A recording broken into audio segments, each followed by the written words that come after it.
Hey guys, welcome to the Existential Stoic Podcast, Quick Fix. And today we are going to talk about how to generate great ideas. I am Danny. I'm here with Randy. Hey, Danny. Hey, Randy.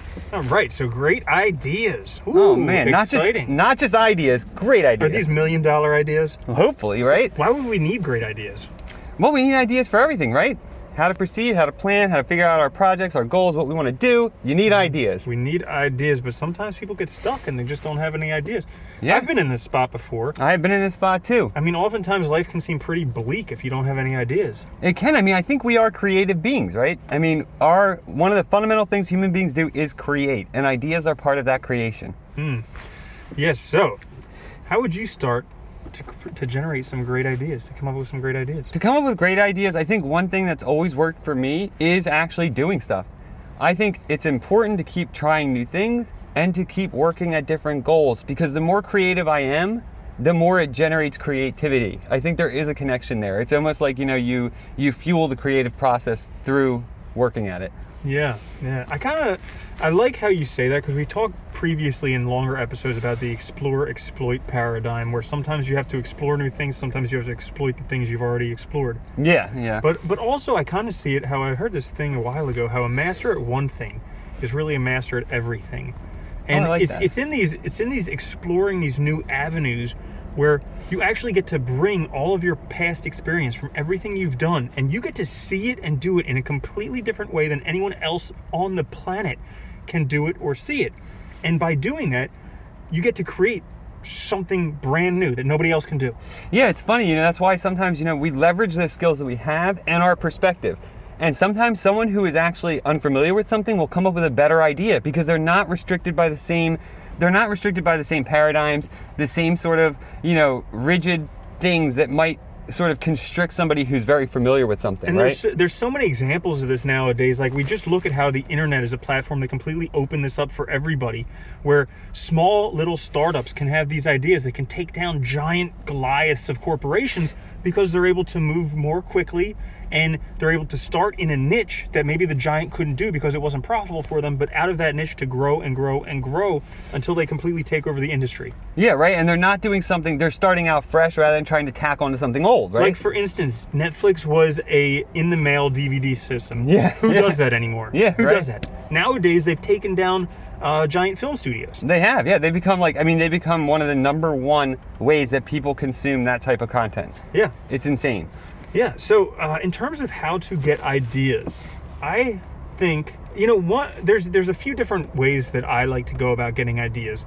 And I'll just talk about a few different ways that I've done it that are helpful. So one is meditation. Oh, meditation. And the craziest thing about meditation is that when I'm doing it, I'm not actively trying to come up with ideas. No, you shouldn't. No. I'm just sitting there, just recognizing what is, following my breath, just keep on bringing my thought back to the present. But when I'm doing that, these ideas just come up out of nowhere. And and that point too, right? Meditation with a goal is problematic. Mm-hmm. Don't do that. Yeah, but it's crazy how many good ideas I've had in meditation. So that's one thing. That's kind of a non-intentional way of doing it. Another non-intentional way of doing it that I like is Danny and I for a while did this thing where every morning we would write 3 pages. And it didn't need to be about anything, but it was just, we were following this book, The Artist's Way, and it had recommended doing your morning pages. And so every morning we were just producing so much quantity, that all of a sudden these quality ideas would come out of that, just out of nowhere. You just have to put enough stuff down on paper and eventually something comes up. No, those are 2 great suggestions, right? I've actually found success with both. Meditation is awesome because it's very unintentional, and so are the morning pages. They're very unintentional. You just write, and all of a sudden you'll figure things out because you start exploring new avenues, right?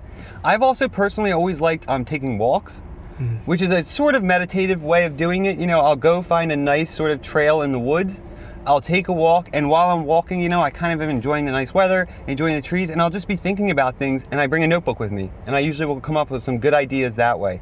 Another one that I found that works well for me, especially if I'm trying to come up with creative ideas, is I look for very odd writing prompts that are out of my norm.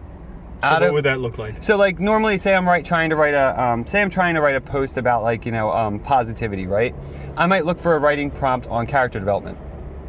So, a writing prompt that says, develop a character who has,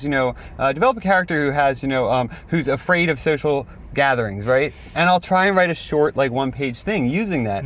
The thing is, I know this sounds weird, but it actually forces me to think differently. And then I'll go back to my original problem to try and generate ideas, and it kind of just gets my creativity flowing. Yeah. Because it's easy to be creative about something that it's something I'm not going to use. So it's very easy to be creative, and it helps me get creative. That's such a good point that you bring up there. Kind of the boldness or the bravery or not the heroism, but the ability to just accept whatever comes out. Like, Yeah. It's the whole brainstorming thing where there's no such thing as a bad idea. And that's so cliche to say that, but so often we stop ourselves because we don't want to have a bad idea. Oh, people are terrified of bad ideas. But if you really think about it, when you look at all the ideas out there, I mean, they're all over the place. So no idea really is bad. It's that the only bad idea is the one you don't execute, I think. The one you don't do anything with. Exactly. Because that gets you nowhere, right? Yeah. Yeah, so a couple other ways that I've found ideas previously is by looking at ways that other people have done it that's popular and copying that. That's a good way. Okay. Also by looking at other ways that people have done it and asking, well, what's the opposite of that? Because that oftentimes is a brand new idea. If you're trying to think out of the box too, I think, which is difficult for a lot of us, especially if we're in something that we're familiar with. I'll use an example because I've taught for a long time. Teaching, teaching's been done the same way basically forever, and trying to find new ways is sometimes difficult. So experimentation is important, and I will try things in my classes, and I know I go in knowing sometimes they will not work, but the idea of trying it will help me generate new ideas because I get to see what works and what doesn't. So in application, I think, is important. If you can apply any idea some way with low stakes, it can be very helpful for generation of new ideas.